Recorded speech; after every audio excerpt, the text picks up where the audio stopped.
수치라는 단어만 들어도 그리 듣는 사람의 마음이 편하지는 않습니다. 이는 우리 민족이 수치라는 단어에 익숙한 민족이기 때문일 것입니다. 이렇게 수치라는 단어가 익숙하다고 해서 수치라는 단어가 친숙해지기는 좀 어려운 단어인 것 같습니다. 이처럼 익숙하지만 친해질 수 없는 단어 중 하나가 바로 수치라는 단어일 것입니다. 그래서 우리는 수치라는 단어와 좀 멀리하고 싶어하고 심지어 자신에게 수치심을 유발했던 그 어떤 경험이 있다면 그 자리를 피하려고 할 것입니다. 그런데 이런 수치스러운 일을 사람들이 자처하고 나선다면 어떻겠습니까? 하지만 스스로 원하고 좋아서 수치당할 일을 자처하는 사람은 아마도 없을 것입니다. 그런데 오늘 성경 본문에서는 사람들이 수치스러운 일들을 자처하고 있는 뉘앙스를 말하고 있습니다. 그러면 왜 사람들은 수치스러운 일들을 감행하며 사는 것일까? 라는 의문점이 들게 됩니다. 저는 이 문제를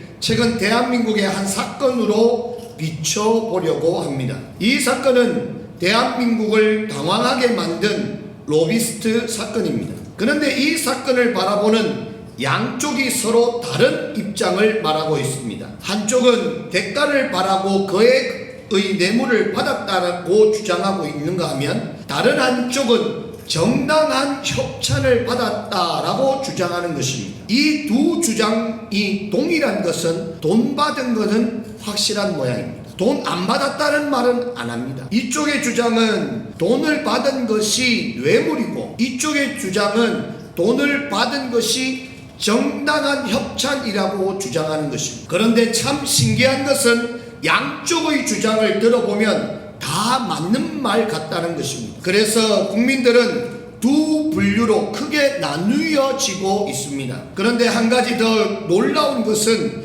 이 문제를 만든 장본인 사람은 너무도 당당하다는 것입니다. 당당하다 못해 자신의 억울함을 호소하는 정도가 아니라 이 로비스트 사건을 통해 자신이 현재의 정부의 권력과 맞서서 싸우겠다라고 주장하고 있습니다. 이것이 곧 정의를 위한 투쟁이라는 뉘앙스입니다. 하지만 우리는 분명한 한 가지를 기억해야 합니다. 그것은 바로 지금 이 시간 대한민국이 분열하고 오열할 때가 아니라는 사실입니다. 누군가의 개인적 로비스트 사건으로 인해 국민들의 모든 이목이 한 사람에게 집중되어서는 안 된다라는 사실입니다. 왜 그렇습니까? 지금 대한민국은 그 어느 때보다 사는 것이 힘들고 어려운 상황임에 분명하기 때문입니다. 북쪽에서는 큰 땅덩어리와 많은 국민들을 가지고 있는 나라가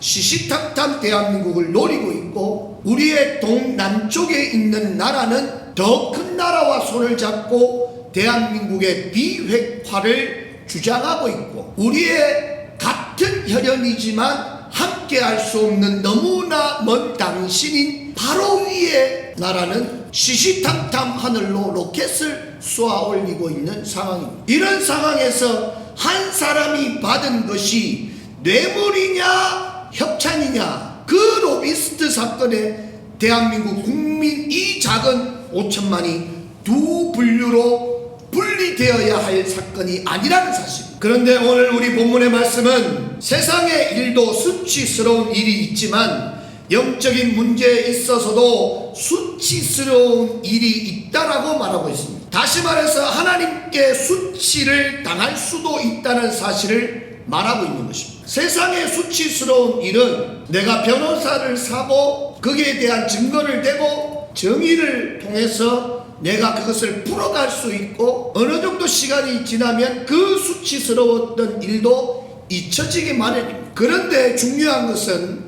하나님께서 우리에게 내리시는 수치스러움은 나의 때에서 끝나지 않는다는 것입니다. 아무리 큰 죄를 지어도 그 죄인이 자살을 하건 타살이 됐든 죽고 나면 묻지마가 됩니다. 묻지도 따지지도 않고 그냥 3일장 지나고 매장하면 끝납니다. 시신과 함께 그 사건도 함께 묻히고 끝납니다. 그런데 하늘의 수치스러움은 나의 때에서 끝나는 것이 아니라 나의 자손과 자손의 때까지 이어진다는 사실입니다. 그래서 오늘 본문의 말씀 이 수치라는 단어를 우리는 꼭 기억하며 되새기며 살아가야 합니다. 그러면 어떤 때 하나님께 수치를 당하게 된다고 말하고 있습니까? 우리 본문 9절을 다 같이 한번 읽어주시겠습니다. 시작. 우상을 만드는 자는 다 허망하도다. 그들이 원하는 것들은 무익한 것이거늘 그들의 증인들은 보지도 못하고 알지도 못하고 그러므로 어떻게 해요? 수치를 당하리라. 왜 이 성경 말씀에 이 말씀이 기록되어서 대대로 여러 나라들로 전 세계 210여 개국에 전파하게 하고 있습니다? 왜 기록하여서 남기고 있습니다? 그러면 우리 이사야 이 시대로 한번 돌아가자는 거예요. 얼마나 많은 사람들이 하나님을 알고 싶지만 하나님을 알 수 없으니 인간의 본능으로 신을 붙잡는데 계속해서 수치스러운 우상을 만들고 있을 때입니다. 그럼 한 가지 퀘션이 있죠. 목사님, 지금 시대가 어떤 시대인데 스마트폰이 있는 시대에 무슨 이런 수치스러운 일을 이야기합니까? 지금은 여러분들 우상을 만들지 않습니까? 중국은 시도 때도 없이 신을 만드는 나라입니다. 최근에 살아있는 한 온라인 쇼핑몰의 회장이 된 사람의 히스토리를 보고는 신을 만들었습니다. 최근에 있었던 동그란 공 전 세계 월드컵을 통해서 키 작은 사람을 그 나라에서 신으로 만들었습니다. 축구신. 놀랍죠? 이게 사람들이 하는 일입니다. 거기에 희열을 느끼고 즐거움이 있고 기쁨이 있으면 사람들의 환희가 있으면 그 나라는 패망해서 계속 추락하고 있는데 그 한 사람은 자신들의 신이 됐다. 그럼 뭐가 바뀝니까? 축제를 벌리고 폭죽을 터뜨리고 수많은 사람들이 시내로 나와서 거리에 나와서 축제를 벌리면 신이 됐다. 뭐가 바뀝니까? 바뀌지 않습니다. 이것이 하늘의 수치라는 거예요. 우상을 만드는 자는 다 허망하다. 0.01%도 빠지지 않고 100%. 구원에 있어서도 오직 예수라는 말과 동일합니다. 예수 외에는 그 어떤 것도 그 어떤 방법도 그 누구도 그 어떤 잡신들도 구원이 없다 이 말입니다. 아멘. 그런데 너희가 만드는 이 우상 만드는 그 어떤 일도 수치스럽다 이 말입니다. 결국 우리의 시간과 마음을 어디에다 쏟아 부어야 하나라는 질문입니다. 결론부터 말씀드리면 우리의 시간과 마음을 세상의 허망한 것에 들어서는 안 된다는 사실입니다. 결국 세상의 것은 허망한 것, 무익한 것, 보지도 알지도 못하는 것으로 인해 수치를 당하게 된다는 사실. 잘 들어야 됩니다. 이 잘 들어야 된다는 말은 listen to me로 끝나는 것이 아니라 잘 깨달아야 되고 잘 깨닫기 위해서는 분별할 수 있는 여러분들의 영의 영적 귀가 열려야 됩니다. 이것이 참인지 이것이 참인지 잘 구별해야 됩니다. 지금 우리 손에 있는 스마트폰은 똑똑한 폰이라 할 수 있습니다. 하지만 스마트폰이 진리는 아니라는 것을 우리는 잘 알고 있습니다. 그래서 스마트폰을 맹신하면 안 된다는 것입니다. 스마트폰은 우리의 삶에 있어서 목적을 위한 한 가지 작은 수단일 뿐입니다. 타이어가 아무리 좋아도 타이어를 타고 다닐 수 없지 않습니까? 타이어는 차량의 일부분이라는 것입니다. 차량의 이동을 위해 필요한 물건일 뿐이라는 것입니다. 결국 타이어를 맹신해서 타이어를 들고 다니는 사람은 수치를 당하게 될 것이라는 말입니다. 또한 타이어가 자동차의 모든 부품들을 만나 재기능을 할 때 그 성능이 탁월하게 된다는 사실입니다. 오늘 말씀에서 수치스러운 일에 대해 이렇게 구체적으로 소개하고 있습니다. 우리 다 같이 10절을 보시겠습니다. 신상을 만들며 무익한 우상을 부어 만든 자가 누구냐라고 반문하여 묻고 있습니다. 이는 제일 먼저 자기 자신을 돌아보라는 것입니다. 너희 중에 누가 만들었느냐 이 말입니다. 신상을 만들며 무익한 우상을 부어 만든 자가 누구냐? 메인이 누구냐 이 말입니다. 11절 다 같이 보겠습니다. 시작. 보라 그와 같은 무리들이 다 수치를 당할 것이다. 이 말은요 분별력 없이 어린아이부터 노년 남녀노소 언어 문화를 막론하고 너희들이 보이는 눈으로 보면 다 안다 이 말이에요. 언어가 필요 없다. 보면 안다. 수치스러움을 보면 안다. 아이들이 교회 학교를 다니면 참 놀라운 사실이 있습니다. 진리와 비진리를 구별한다는 사실. 찬송가도 좀 그렇고 반주도 좀 그렇고 주일학교가 저 큰 대형 교회가 뭐 주일학교를 저렇게 그냥 밍밍하게 이렇게 예배를 드릴까? 프로젝트도 허술하고 장소도 허술하고. 그런데 아이들이 그 예배에 참석을 하는데 그 영혼이 살아있다, 분별력이 있다. 놀랍습니다. 교육은 돈과 건물로 하는 게 아닙니다. 그 말에, 그 목사의 말에, 전도사의 말에, 권사의 말에, 메신저 말씀을 전하는 자의 말에 성령의 임재하심이 있느냐, 기름 부음이 있느냐, 거기에 차이가 있다. 보라, 그와 같은 무리들이 다 수치를 당할 것이라. 그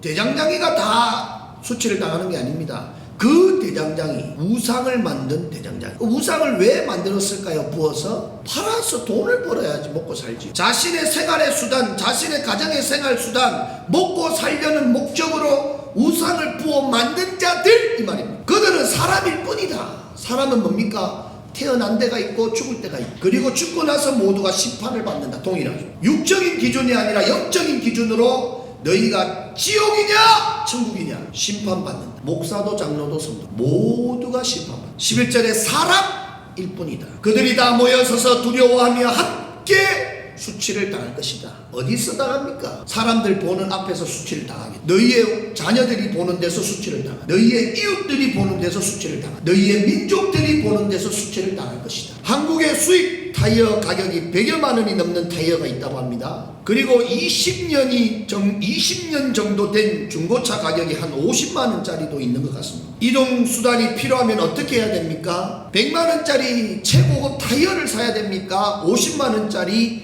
20년 된 자동차를 사야 합니다. 아무리 멋지고 화려하고 좋아 보이는 타이어라 할지라도 그 타이어를 사서 굴리면서 다니는 사람은 없을 것입니다. 아무리 멋지고 화려하고 좋아 보여도 이 모든 우상들은 사람이 만든 것뿐이라는 말입니다. 다시 말해서 사람들 앞에 서서 두려워하며 함께 수치를 당하게 될 것이라는 것입니다. 그리고 이어서 대장장이와 목수에 대해 이렇게 구체적으로 말하고 있습니다. 12절 다 같이 읽어주시겠습니다.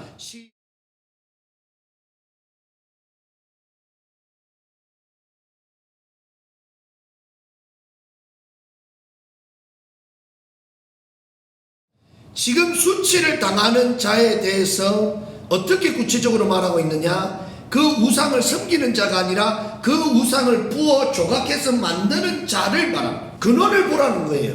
하나님의 말씀을 누가 기록했느냐는 걸 보라는 겁니다. 철의 조형물은 거대하고 멋져 보여도 결국 철을 숯불에 녹여 철망치로 두들겨 만든 것뿐이라는 것입니다. 그리고 이것은 누가 만든 것이느냐, 누구의 핸드메이드냐, 이 말입니다. 물을 마시지 않으면 피곤하고 먹지 않으면 배가 고픈 사람이 만든 것이라는 것입니다. 저희 원로 목사님이 제가 어릴 때 남산동 김천중앙교회에서 심호하실 때 이런 사건이 있었습니다. 저희 집에 사택에 와서 복조리를 팔러 왔어요. 복조리 사세요, 복조리 사세요. 그냥 목사님이 얼마나 짓궂은 건지, 영적으로 깨어 있으신 건지, 깨어 있는 사람이 짓궂은 건지 이분에게 물었어요. 아저씨 뭘 팔러 왔어요? 복조리 팔러 왔습니다. 이 집에 복이 가득했으면 좋겠습니다. 이걸 사서 문지방에다 걸어놓으면 이 집에 들락달락거리는 사람이 다 복을 받습니다. 이렇게 이야기합니다. 그러니까 이 목사님이 하시는 말씀이, 아이고 그래요. 근데 어떻게 사장님은 복조리를 그렇게 많이 팔고 가지고 다니는데 복을 많이 받지는 못했는 모양이네요. 이러니까 이 사장님이 위아래를 한참 훑어보시더니 그냥 가시더라. 이 원로 목사님이 짓궂는 분인지 영적으로 깨어있는 분인지 영적으로 깨어서 짓궂은 분인지는 모르겠지만 아무튼 그분이 참 수치스럽게 가시는 모습. 복조리를 누가 만들었습니까? 먹지 아니하고 물을 마시지 아니하면 살 수 없는 인간이 만든 것으로 그가 무슨 복을 나누어주고 다닌다는 말입니다. 어떻게 멋지다고 해서 사람의 손으로 만든 것을 사람이 거기에다 빌고 섬길 수 있겠냐는 말입니다. 사람의 생명과 영혼을 이 철구조물에 맡긴단 말입니다. 그리고 이 당시 최고의 예술품이라고 하는 나무 조각상에 대해서 이렇게 말하고 있습니다. 13절 다 같이 한번 읽어주시겠습니다. 시작!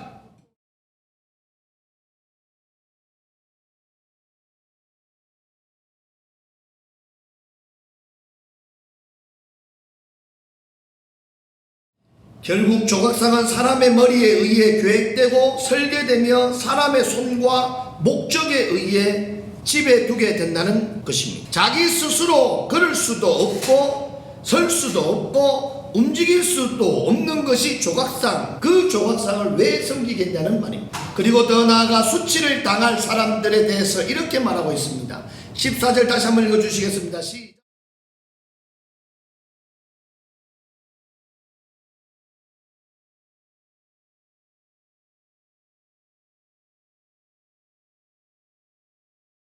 조각상을 만들고 시간이 지나면서 나무가 썩는 것을 본 사람들은 이를 더 오래 가게 하기 위한 방법을 찾았습니다. 그 방법 중 하나가 백향목과 디르사나무 그리고 상수리 나무와 같은 묘목을 이용해 조각상을 만드는 것이었습니다. 자, 다음 Come on baby, sit down please, thank you. 이 재료들을 사용해 보니 다른 나무들과는 다르다는 것을 알게 되었습니다. 그리고 급기야 이 나무들을 재배하기 시작했다는 것입니다. 놀라운 발전이 아닐 수 없습니다. 예술 작품에 있어서 아주 극찬을 받는 놀라운 발견이죠. 결국 사람들의 필요에 의해 산림청이 생기고 생물학이 발전을 거듭하게 되었다는 것입니다. 그렇다고 이 나무들을 왜 섬기느냐는 겁니다. 발달장애 아이가 세계 최고의 축구 선수가 되었다. 박수치고 환영하고 축하해 줄 일입니다. 많은 사람들에게 알려서 동기부여 줄 일입니다. 많은 장애인들에게, 많은 VIP들에게 더 큰 희망을 줄 수 있는 사건입니다. 그런데 왜 우상을 만드느냐? 자기가 원한 것도 아니에요. 자기가 신이 되고 싶어서 축구를 한 것도 아닙니다. 그런데 왜 너희들은 그를 신으로 만드느냐? 누가 만들었나? 철이 잘못한 것이 아니고 나무가 잘못한 것이 아니라 누가 만들었나 이 말입니다. 그래서 하나님께서는 누가 만들었나 그것을 보고 있어요. 사람들의 마음을 조정해서 누가 만들었나. 다시 반문하겠습니다. 어떤 목사가 교회를 왜 세웠나? 그 대장장이가 우상을 부어 만든 거나 그 목사가 교회를 만든 거나 같다는 말 깨닫는 은혜가 있기를 바랍니다. 그렇다고 이 나무들을 섬기겠습니까? 자신의 영혼을 이 나무들에게 맡길 수 있겠는가는 질문은 좀 다른 문제임이 분명합니다. 그리고 이런 나무들에 대한 구체적인 예시들을 들면서 사람들의 무지함과 어리석음은 동행이 결국 수많은 사람들 앞에 서서 수치를 당하게 될 것을 알려주고 있는 것입니다. 15절에 다 같이 한번 읽어주시겠습니다.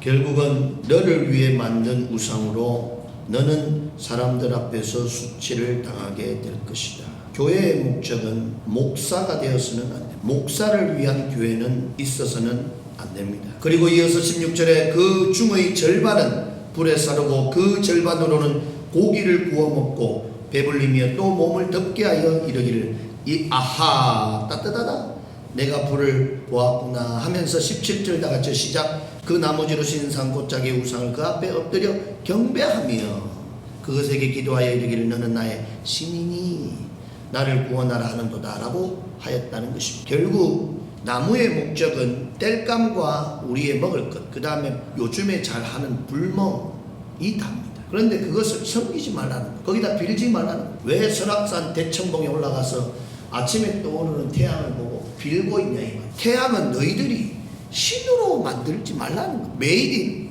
하나님인데 왜 하나님이 만드신 목적대로 사용하지 않고 너희들은 신을 만들었냐 이 말입니다. 한 사람이 최고로 비싼 타이어를 구입하고 나서 하는 말이 내가 중고차보다 비싸고 좋은 타이어를 구입했으니 이제 나를 태워서 여행을 떠나자 라고 타이어에게 하는 말과 같지 않겠습니까? 그런데 이런 모습을 하는 이유가 따로 있다는 것입니다. 왜 도대체 이들은 무엇 때문에 이런 행동을 하는 것입니까? 이런 궁금증을 해소하기 위해 우리 성경은 이렇게 말하고 있습니다. 18절 다 같이 시작.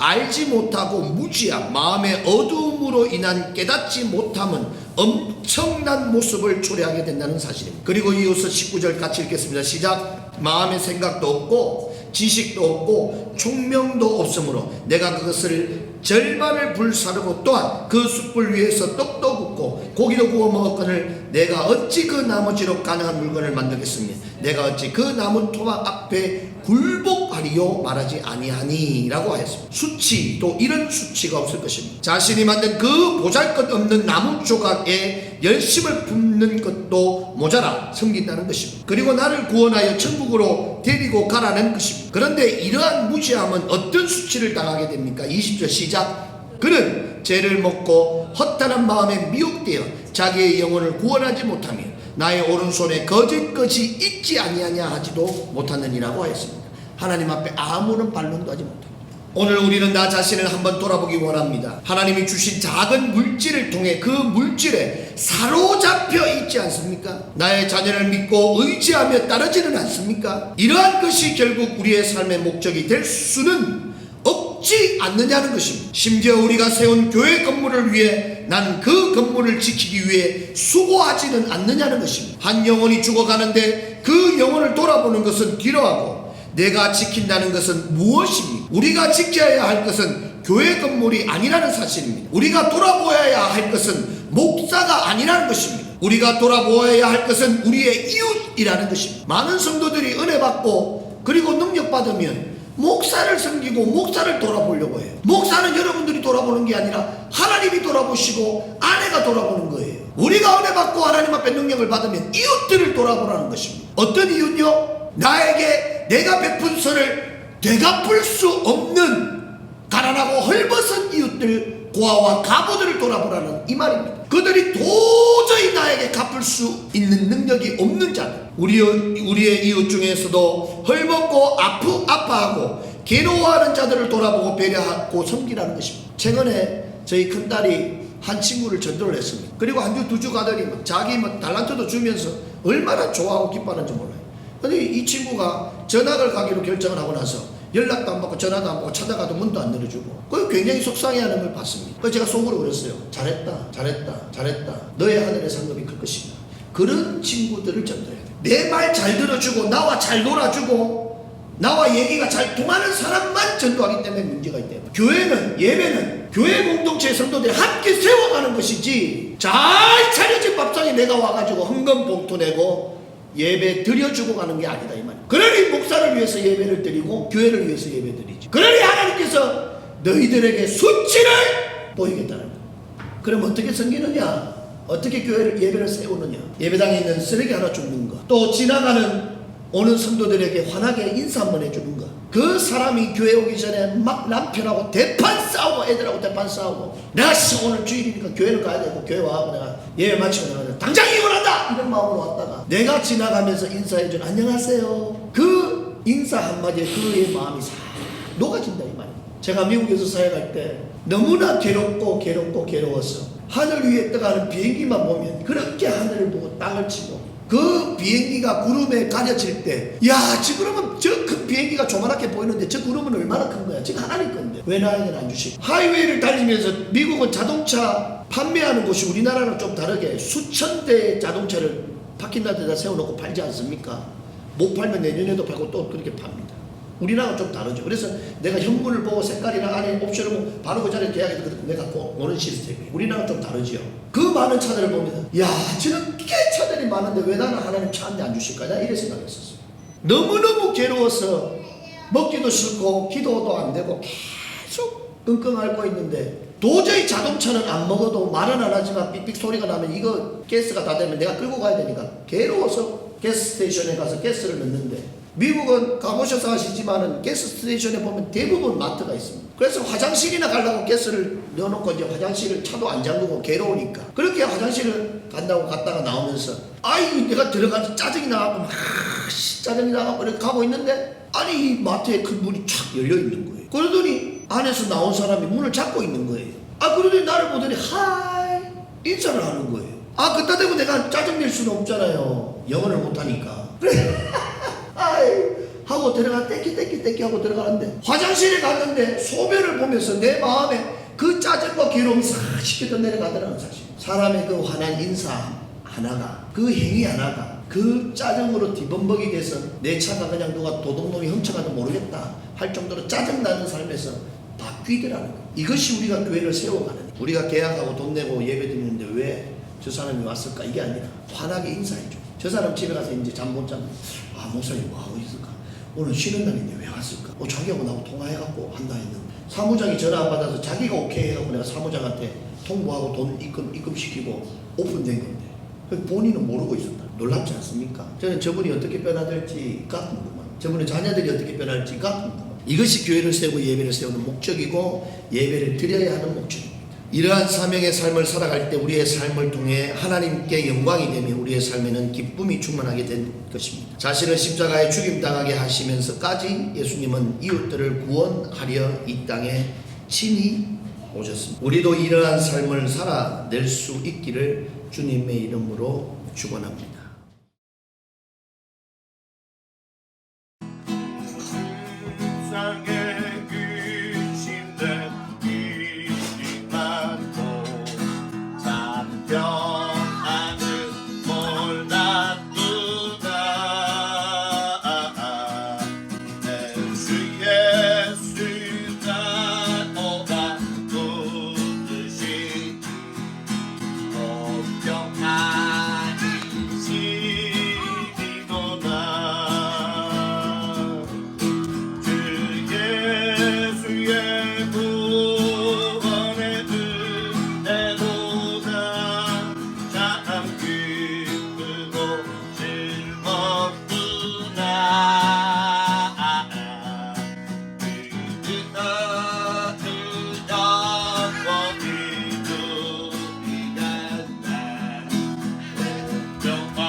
명하시오니 시리로다